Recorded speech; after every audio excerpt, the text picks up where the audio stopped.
Hello everyone, welcome back to my YouTube channel. आज हम पढ़ने वाले हैं कुछ बायोलॉजी के बेसिक्स टर्म्स जो कि हम एज अ प्रीफिक्स यूज़ करते हैं। तो प्रीफिक्स क्या होता है, पहली चीज़ तो ये हम देख लेते हैं। अगर कोई वर्ड है यानी कि मेन वर्ड या फिर आप कह सकते हैं कि जो वर्ड रूट होता है उसके पहले अगर कोई वर्ड उसके साथ जुड़ जाता है तो उससे किस तरह से उसके मीनिंग में चेंजेस आते हैं, तो उन्हें ही हम क्या कहेंगे, प्रीफिक्स। प्री मतलब पहले, और ये वर्ड रूट के पहले लग जाते हैं इसीलिए इन्हें प्रीफिक्स नाम दिया जाता है। तो जैसे कि हैप्पी वर्ड होता है तो ये मेन वर्ड है हमारा, और उसके आगे अगर हम अनहैप्पी लगा देते हैं तो अन जो होता है वो हमारा क्या कहलाता है, प्रीफिक्स। तो उसी तरह से यहाँ पे हम देखेंगे कि एंडो और एक्टो, देन हम मीजो की बात करेंगे एंड देन लास्ट में हम एंडो की बात करेंगे। तो इन तीनों वर्ड्स को आज हम एग्जांपल के थ्रू यहाँ पे समझेंगे कि इनका डिफरेंट डिफरेंट क्या क्या मीनिंग होगा। तो यहाँ पे हम शुरू करते हैं। सबसे पहले हम देख लेते हैं एक्सो और एक्टो। इसके लिए मैंने क्या लिखा है, आउटसाइड। देन हमारा वर्ड है मीजो, इसका क्या हो जाता है हमारा बिटवीन या सेंट्रल पोजीशन बताने के लिए होता है। एंड देन लास्ट हम देखते हैं यहाँ पे एंडो। तो एंडो मतलब होता है इनर या फिर विदिन, यानी कि कोई चीज अगर किसी चीज के अंदर है उसके लिए हम यहाँ पे क्या वर्ड यूज करते हैं, विदिन। तो यहाँ पे सबसे पहले जो वर्ड है हमारा एक्सो और एक्टो, सबसे पहले हम इसकी बात कर लेते हैं। तो इन दोनों वर्ड्स का मतलब होता है आउटसाइड, बट इनका एप्लीकेशन किस तरह से आपको करना है इसके लिए इन दोनों वर्ड्स का जो मीनिंग है वो यहाँ पे क्या हो जाता है, चेंज हो जाता है। तो दोनों का मतलब ही आउटसाइड होगा, बट आपको किस तरह से इसको अप्लाई करना है किस जगह पे, उस हिसाब से आपको यहाँ पे इन वर्ड्स को लगाना होता है। जैसे कि यहाँ बात करते हैं एक्सो की, अगर बात करते हैं तो एक्सो स्पेशली क्यों लगाया जाता है, जैसे कि कुछ टॉक्सिन्स वगैरह, कुछ वायरस अगर रिलीज करते हैं, सिक्रेट करते हैं अपने बॉडी के बाहर, तो उसके लिए हम एक्सोटॉक्सिन इस तरह से बोलते हैं। तो एक्सो मतलब बाहर आना, किसका बाहर आना, टॉक्सिन्स का बाहर आना। तो यहाँ पे एक्सो का मतलब आउटसाइड तो है ही, लेकिन यहाँ पे किस जगह पे आप इसका यूज करेंगे उस हिसाब से आप यहाँ पे इसका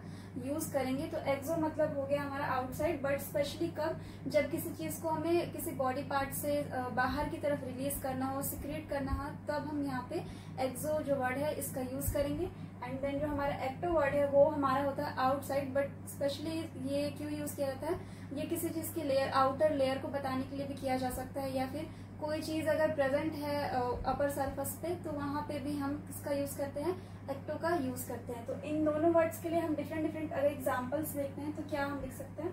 पहला एक्सो के लिए अगर लिखते हैं तो एक्सो के लिए यहाँ पे क्या हो जाएगा, लाइक एक्सोटॉक्सिन, जो मैंने अभी आपको बताया एक्सोटॉक्सिन, जो कि ये हमारे वायरस क्या करते हैं, रिलीज करते हैं, तो ये वायरस निकालते हैं। देन इसके साथ ही हम देखते हैं एक्सोक्राइन ग्लैंड।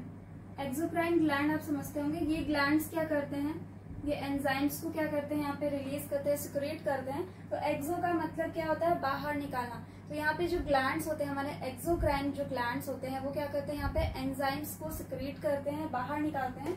लाइक हमारे जो डाइजेस्टिव सिस्टम है उनमें बहुत सारे, हमारे जो स्टमक है या फिर जो पैनक्रियाज है वो क्या करते हैं, ये सारे हमारे क्या कहलाते हैं यहाँ पे, एक्सोक्राइन ग्लैंड। लाइक लीवर सबसे बड़ा जो लार्जेस्ट एक्सोक्राइन ग्लैंड होता है, तो उनसे क्या होता है, बाहर की तरफ हमारे टाइम में यहाँ पे बाइल जूस आता है एंड डाइजेशन का जो प्रोसीजर होता है वो आगे बढ़ता है।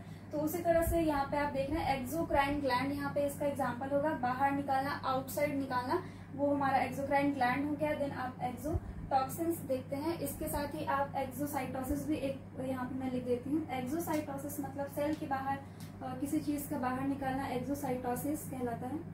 जैसे कि पैरामीशियम में कभी आपने पढ़ा होगा, तो अपने फूड को वो क्या करते हैं, डाइजेस्ट करने के बाद से बाहर निकालते हैं, उसे ही हम एक्सोसाइटोसिस कहते हैं। देन यहाँ पे आप एक्सो का तो देख लेते हैं। देन हम यहाँ पे एक्टो की अगर बात करते हैं तो एक्टो में आप क्या क्या एग्जाम्पल्स देख सकते हैं।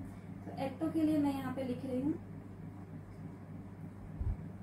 एक्टो के लिए आप सबसे पहले बेस्ट जो एग्जाम्पल है वो है एक्टो पैरासाइट। इसके बारे में आपने सुना होगा। एक्टो पैरासाइट्स मतलब जो किसी एनिमल बॉडी पे अगर कोई पैरासिटिक जो ऑर्गेनिजम्स होते हैं वो आके रहते हैं, उन्हें हम एक्टो पैरासाइट कहते हैं।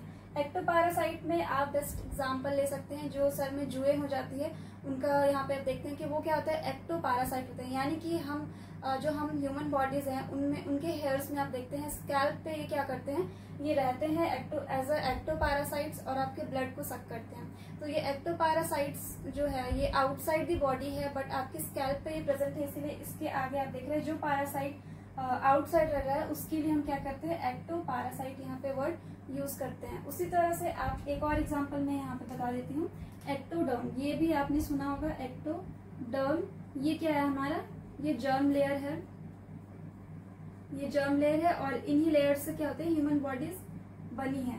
तो ये जर्म लेयर होता है जो एम्ब्रायनिक स्टेजेस में बनती हैं। तो यहाँ पे आप बेस्ट एग्जांपल्स जो भी आप देख सकते हैं जैसे कि एक्सोटॉक्सिन हो गया, exocrine, exocytosis and ectoparasite and ectoderm. तो ये आपके एप्लीकेशन के हिसाब से इनका जो मीनिंग है वो चेंज होता है। दोनों ही आप आउटसाइड के लिए लिख सकते हैं, बट अगर स्पेसिफिकली अगर आपसे पूछा जाए तो आपको इस तरह से आपको अलग अलग जो वर्ड्स है उनके साथ आपको ये जो प्रीफिक्स है वो मिलते हैं। देन नेक्स्ट यहाँ पे हम मीजो की बात कर लेते हैं। तो मीजो में आप क्या देख रहे हैं कि ये बिटवीन है या सेंट्रल, यानी कि अगर दो एक्सट्रीम्स आपको दी गई हैं उनके बीच की पोजीशन आपको बतानी है या बताना है कि वो जो चीज है वो आपके सेंटर में है या फिर मिडिल लेयर में है, तो उसके लिए हम मीजो वर्ड लगा देते हैं सिंपली। और यहाँ पे हम देख लेते हैं एग्जाम्पल्स, जैसे कि मीजो एग्जाम्पल्स में यहाँ पे लिखती हूँ लाइक मीजोडर्म, ये भी हमारा क्या है जर्म लेयर है, जर्म लेयर मीजोडर्म हो गया। देन यहाँ पे मैं मीजोजोम भी लिख सकती हूँ। तो ये हमारे बैक्टीरिया में मिलते हैं मीजोजोम, जो कि एनर्जी के लिए काम आते हैं। तो मीजो मीन्स हो गया आपका बिटवीन या फिर सेंट्रल। कुछ चीजें अगर आपको सेंट्रल में बतानी है उसके लिए भी यहाँ पे हम मीजो वर्ड का यहाँ पे यूज करते हैं। देन यहाँ पे हम नेक्स्ट देख लेते हैं एंडो का मतलब क्या होगा। तो एंडो मीन्स होता है इनर या फिर विदिन, यानी कि उस चीज के अंदर है या फिर क्या है आपके इनर में है।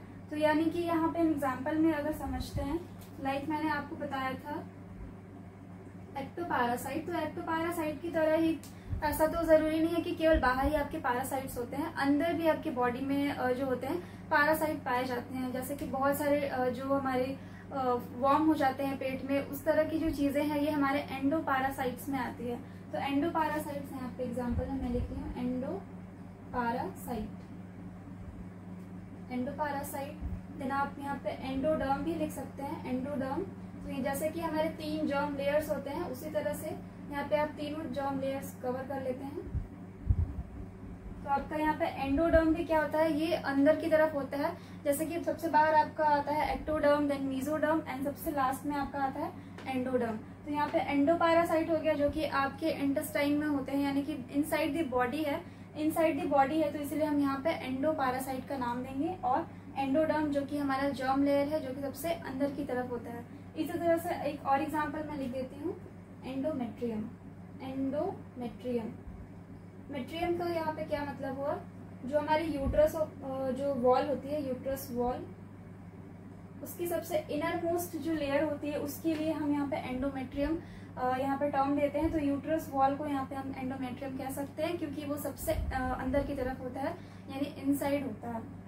तो ये यहाँ पे आप 3 एग्जांपल्स देखते हैं। तो आई होप ये जो आपको तीनों वर्ड से इनका एप्लीकेशन कब और कैसे करना है ये आपको समझ आया हो। सो आई होप ये वीडियो आपके लिए हेल्पफुल रहा हो। So thank you so much for watching. Thank you.